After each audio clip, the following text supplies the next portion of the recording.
నమస్తే. ఈరోజు మన స్టూడియోలో ప్రముఖ ఆధ్యాత్మికవేత్త, జ్యోతిష్య వాస్తు పండితులు, లలితాదేవి ఉపాసకులు బ్రహ్మశ్రీ నానాజీ పట్నాయక్ గారు ఉన్నారు. గురుగారితో మాట్లాడేద్దాం. నమస్కారం గురుగారు. శ్రీమాత్రే నమః. గురుగారు, దైవం కల్లోకి రావడం అనేది చాలా గొప్ప విషయం. అందరికీ సాధారణంగా రారు, చెడు కళ్ళలో ఇలా వస్తూ ఉంటాయి. కానీ దేవుడే కల్లోకి వస్తున్నాడంటే చాలా మంచి విషయం.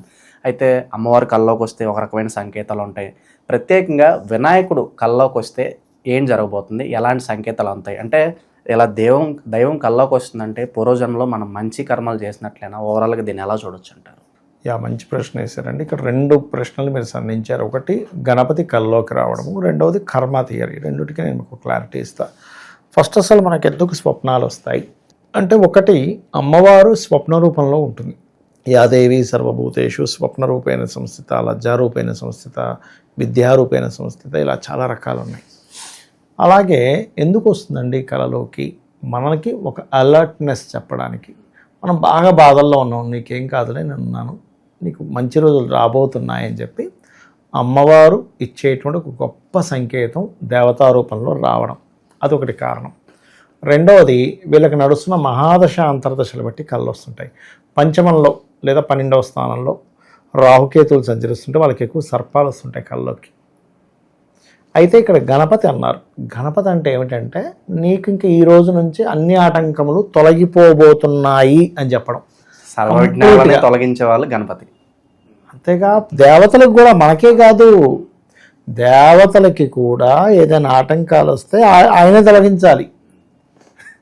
మనకి లలితా సహస్రనామాల్లో చూడండి, కామేశ్వర ముఖాలోక కల్పిత శ్రీ గణేశ్వర అని ఒక నామం ఉంటుంది.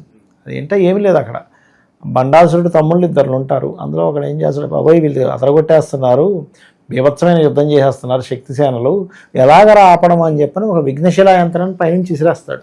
అది ఒక దగ్గర పడితే దాని యంత్రం యొక్క ప్రభావం ఏంటంటే అందరికీ నీరసం వచ్చేస్తుంది. ఏం చేస్తాం, ఏ యుద్ధం చేస్తాం, నాకో దెబ్బ వాడికో దెబ్బ, నేను అంటే మనం చంపేస్తాను. క్రెడిట్ ఎవరికి? అమ్మవారికి వెళ్ళిపోతుంది. మనం యుద్ధం చేయడం, క్రెడిట్స్ వాళ్ళకి వెళ్ళడమా? మనలో కొంతమంది చచ్చిపోతే బండాసుడికి వెళ్ళిపోతుంది క్రెడిట్. చిచి అవసరం లేదు, శుభ్రంగా పడుకుంటే ఎంత బాగుంటుందో అని నిద్రపోతుంటారు. ఈ వారాహి అమ్మవారు, మంత్రిని అమ్మవారు ఏంటి నిద్రపోతున్నారంటే లేదంటే ఎవరి కోసం, ఎవరి ఏ యుద్ధం, ఎవరిని ఎవడు చంపాలి, చక్కగా ఎంత బాగుందని ఇలాంటి మాట్లాడుతుంటారు. అర్జునుడు ఎలా అయితే శ్రీకృష్ణ పరమాత్మ యుద్ధరంగంలో మధ్యలోకి తీసుకెళ్తే నేను చెయ్యను అన్నట్టుగా మాట్లాడుతుంటారు. అప్పుడు వీళ్ళిద్దరు వెళ్ళి అమ్మవారికి చెప్తారు, అమ్మ ఏంటి ఇలా ఇది పరిస్థితి, నాకు తెలిసిన ఏమైందో అని. అప్పుడు వీళ్ళిద్దరూ అంటే ఈశ్వరుడు పక్కన కూర్చుంటాడు, అమ్మవారికి కూర్చున్నప్పుడు ఇలా చూస్తుంది, ఏం చేయాలి. ఈశ్వరుడు అంటాడు, నువ్వేం చేయొద్దన్నావుగా, నన్ను జస్ట్ కూర్చోమన్నావుగా, నేను కూర్చొని చూస్తున్నా అని. ఇద్దరు ఒకరి ముఖంలో ఒకరు చూసుకొని ఆ నవ్వు నుంచి పుడతాడు. అందుకే కామేశ్వర ముఖాలోక కల్పిత శ్రీ గణేశ్వర. నవ్వు నుంచి పుట్టినవాడు ఏమి ఇస్తాడంటే మనకు నవ్వులే ఇస్తాడు.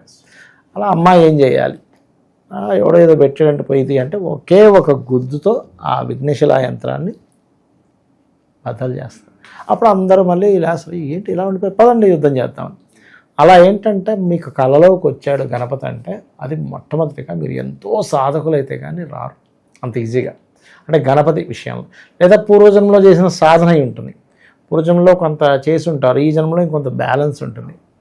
లేదు మీకు ఒక మంచి సమయం రాబోతుంది, ఇంక ఇక్కడ నుంచి కష్టాలన్నీ తొలగిపోబోతున్నాయి, మీకున్న ఆటంకాలన్నీ తొలగిపోబోతున్నాయి, ఖచ్చితంగా అప్పుడు గణపతి కల్లోకి వస్తాడు.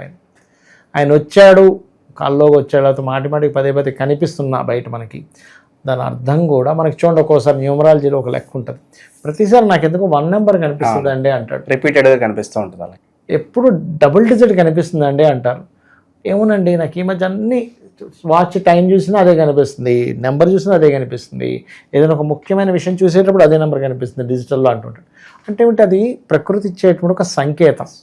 అలాగే ప్రకృతి అమ్మవారి అదే శక్తి రూపిణి గణపతి రూపంలో మనకు దర్శనం ఇచ్చిందంటే అమ్మయ్య నాకు ఇంక ఈ రోజు నుంచి అన్నీ క్లియర్ అవుతాయని అర్థం చేసుకోవచ్చు అంటారు. అయితే మీరు ఇందాక కర్మ అన్నారు, దాని గురించి నేను మీకు విషయం చెప్తాను.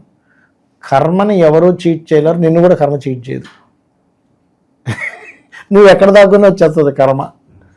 ఓకే, అలాగే మరొక విషయం ఏంటంటే కర్మ అనుకుంటుంటాం కదా, అదే ఎక్కడి నుంచో వచ్చేది కదా, మనం చేసింది మనకు వస్తుంది. అది మీరు ఒక పిల్లవాడు ఎగ్జామ్ రాశాడు, ఎలా రాశాడు దాన్ని బట్టి మార్కులు వస్తాయి. నువ్వేం తిన్నావో దాన్ని బట్టి నీ శరీరం తయారవుతుంది. ఇప్పుడు కొంతమందికి భావన ఉంటుంది గురుగారు, తప్పు చేస్తున్నాము, మనల్ని ఎవరు చూస్తారులే, పట్టించుకోరులే ఏం అనుకుంటారు. కాదులే, ఇక్కడ ఖచ్చితంగా ఏమంటే మూల్యం చెల్లించుకోవాల్సిందేనా? మీరు అన్నట్టు 100% మీరు అన్నట్టు ఏంటంటే ఎవరు చూస్తారులే ఒక ధీమా, నేను దీన్ని తప్పించేసుకోగలను అనుకుంటాడు. కానీ ఇక్కడ ఏంటంటే మనకి శాస్త్రాల్లో చెప్పినటువంటి విషయం ఏంటంటే సూర్య చంద్రులు సాక్షులట. సూర్యుడు చంద్రుడు లేనటువంటి సమయం ఉండదు. చెవుల దగ్గర 2 దేవతలు ఉంటారు, వాళ్ళు చూస్తుంటారట. కంటి దగ్గర 2 దేవతలు ఉంటారు, చూస్తుంటారట. మన కళ్ళ దగ్గర మన చెవుల దగ్గర దేవతలు ఉంటారు, వాళ్ళు ప్రతిదీ రికార్డ్ చేస్తుంటారు. ఇలా సూర్యచంద్రులు కన్ను చెవుల దగ్గర ఉండేటువంటి వారు ఈ వాయువులని వీళ్ళందరూ రికార్డ్ చేసి ఒక 5 సెట్లుగా తయారు చేస్తారట. ఈ 5 ఒకటే అయి ఉండాలి.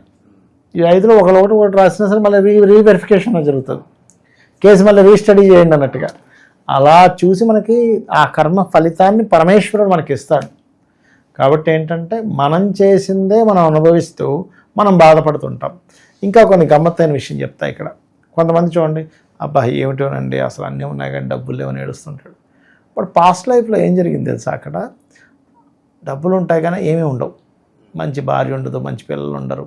అప్పుడు వాడు ఏం కోరుకుంటా అంటే డబ్బులు లేకపోయినా పర్లేదు, మంచి భార్య మంచి పిల్లలు ఉంటే చాలండి అనుకుంటాడు. ఇక్కడికి వచ్చేసరికి డబ్బులు పెద్దగా ఉండవు కానీ వీళ్ళుంటే వీడు యాక్సెప్ట్ చేయలేకపోతుంటాడు. అంటే మనం ఎక్కడ పుట్టాలి ఎలా పుట్టాలి మనమే ఒక మాటికి అనుకోని జపంలాగా అక్కడ పుడతాం. కానీ మనకు అది తెలియక అబ్బా మంచి భార్య పిల్లలు మనకు డబ్బులు లేవండి అప్పుడు మళ్ళీ ఏడుస్తుంటాడు. సో ఏదో అంటూ ఉంటారు కదా, మనిషికి ఏదన్నా కూడా ఏది లేదో దానికోసం పరితపిస్తూ ఉంటాడు, దానికోసమే పరితపిస్తుంటాడు. ఉన్నదానిలో ఆనందంగా ఉంటుండాలి. కర్మని మనం ఇంకొకటి, కర్మకారకుడు ఎవరు? శని. చాలామంది చేసే పెద్ద మిస్టేక్ చెప్తాను చూడండి, ఈరోజు సందర్భం వచ్చింది కాబట్టి. కర్మకారకుడైన శని పట్టుకొని పీడించేస్తున్నాడు, శని తినేస్తున్నాడు పట్టుకొని అంటూ ఉంటారు. అది చాలా పెద్ద దోషం. ఎందుకంటే అది కేవలం శని అన్నట్టే కాకుండా శనికి తండ్రి ఎవరు? రవి. అంటే మీరు శని దోషము చుట్టుకుంటారు, రవికి సంబంధించిన దోషం కూడా వస్తుంది. తండ్రిని ఇప్పుడు పిల్లలంటే తండ్రి ఆనందంగా ఉంటారా? కాబట్టి రవి దోషం వస్తే ఇంకా డేంజర్ అండి, అనారోగ్య బాధలు. అలాగే కీర్తి నశిస్తుంది, పేరు ప్రఖ్యాతలు పోతాయి. కాబట్టి పొరపాటును కూడా గ్రహాలని తినేస్తున్నాడు, పట్టేశాడు, ఎప్పుడు వదులుతారా బాబు, ఇలాంటివి వాడకూడదు. ఇవన్నీ ఏంటంటే గ్రహాలు మనం చేసుకున్న కర్మని ఫలితం ఇచ్చేవి అంతే అవి. సో ఓవరాల్గా స్వప్న శాస్త్రం గురించి, అలాగే వినాయకుడు కల్లో కనిపిస్తే ఏం జరుగుతుంది అనే దానికి అద్భుతమైన వివరణ ఇచ్చారు గురుగారు. ధన్యవాదాలు. శ్రీమాత్రే నమః.